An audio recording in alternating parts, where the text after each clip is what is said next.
Direct news channel కి స్వాగతం। మా ఛానల్ ని సబ్స్క్రైబ్ చేయండి, షేర్ చేయండి।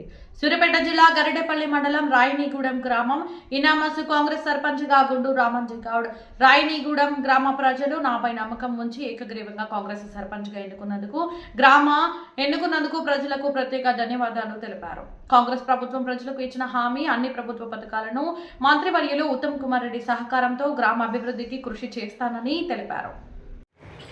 నన్ను రాయనీగూడెం గ్రామ కాంగ్రెస్ పార్టీ సర్పంచ్గా ఏకగ్రీవంగా ఎన్నుకున్న రాయనీగూడెం అన్నలకు, తమ్ముళ్లకు, అక్కలకు, చెల్లెలకు నేను శిరస్సు వంచి నమస్కరిస్తున్నా। ఎందుకంటే ఊళ్ళో అభివృద్ధి కావాలనే కాన్సెప్ట్తో వాళ్ళు ఆ నిర్ణయం తీసుకున్నారు।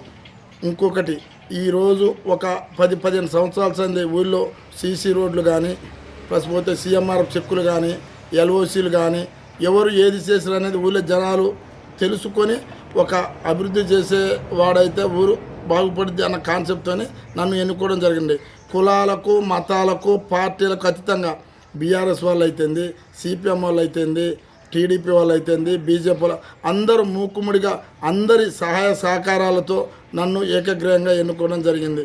వారి యొక్క సూచనలు సలహాల మేరకు గ్రామ పంచాయతీని ప్రగతి పదంలో నడిపిద్దామని నేను అనుకుంటున్నా।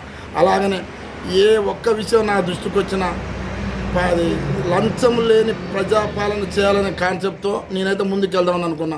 ఎవరికి ఏది పింఛన్లు కానీ, ప్లస్ పోతే రేషన్ కార్డు విషయాలు కానీ, ఇంకేమైనా సన్నబియ్యం విషయాలు కానీ ఏది నా దగ్గరకు వచ్చినా ఖచ్చితంగా వీలైనంత తొందరగా చేద్దామని ఆలోచిస్తూ మేము ఉన్నాం।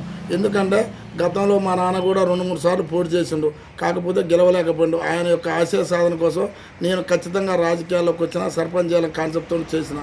మీరు జనాలు నా మీద ఉంచిన నమ్మకాన్ని వమ్ము చేయకుండా జనాలందరి ఆలోచనల మేరకు, వారి యొక్క నిర్ణయం మేరకు నేను ఖచ్చితంగా రాయనీగూడెం గ్రామాన్ని ప్రజాపాలనతో దానితో పాటు మా ఉత్తమ్ కుమార్ రెడ్డి గారి యొక్క సహాయ సహకారాలతో ఆయన మాకు మా గురువు గారు కాదు, అన్ని రకాలుగా మాకు ఒక తండ్రి లాంటి వాడు।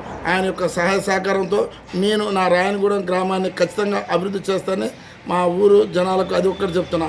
అలాగనే ఏమి జరిగినా కానీ రాయనీగూడెం విషయం వరకు లంచం లేని సుపరిపాలన చేయాలని కాన్సెప్ట్తో వచ్చి నేను పరిపాలన చేద్దామనుకున్నా। ఇప్పటి వరకు మా ఊళ్ళో సీసీ రోడ్లు కంప్లీట్గా నేను ఒక ₹1 కోటి పెట్టి సీసీ రోడ్లు వేయించిన।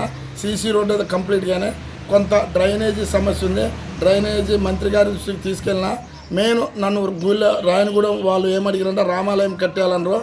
మంత్రి గారితో మాట్లాడినా, మంత్రి గారు ఎమ్మటే స్పందించి దేవాదాయ శాఖ మంత్రికి ఫోన్ చేసి ఇట్లా ఏంటంటే కొంత ఎండోమెంట్ డౌన్ పేమెంట్ కట్టాలి సార్, దానికంతా మన గుడిని ఇట్లా ఈ కమిటీ చేసి దాన్ని ఓకే చేస్తే మనం కొంత డౌన్ పేమెంట్ కదా కొంత గవర్నమెంట్ ఫండ్ వస్తుందని చెప్పిండు। నువ్వు హామీ ఇచ్చే రామని నేను ఖచ్చితంగా చేస్తా అని చెప్పిండు। రాముల వారికి కూడా అయితే ఖచ్చితంగా కట్టాల్సిందే। అట్లా మా ఎస్సీ వాళ్ళు ఏమన్నారంటే ఎస్సీ కమ్యూనిటీ కావాలన్నారు, సార్కి అది కూడా తెచ్చిన। సరే నువ్వు చేసినాక రామ 1 by 1 చేసుకుంటూ పోదామన్నారు। నెక్స్ట్ గ్రంథాలయం అడిగారు, గ్రంథాలయం కూడా చేద్దామని చెప్పిన। ఇంకా ఏమన్నా సమస్యలు ఊళ్ళోకి ఉంటే దాన్ని కూడా చేద్దామని ఆలోచనతో ఉన్నా।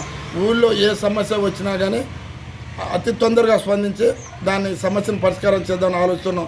ఒక అభివృద్ధి కమిటీ పెడదాం అనుకున్న ఊళ్ళో పార్టీలకు, కులాలు ఖచ్చితంగా ఒక 10-15 మంది అభివృద్ధి కమిటీ పెట్టి ఏది వచ్చినా గ్రామంలో రూపాయి వచ్చినా గ్రామ పంచాయతీ ఫండ్ కూడా జనాలకు ఒక బోర్డు మీద పెట్టి ఒక సుపరిపాలన చేయాలని ఆలోచనతో ఉందాం అనుకున్నాం।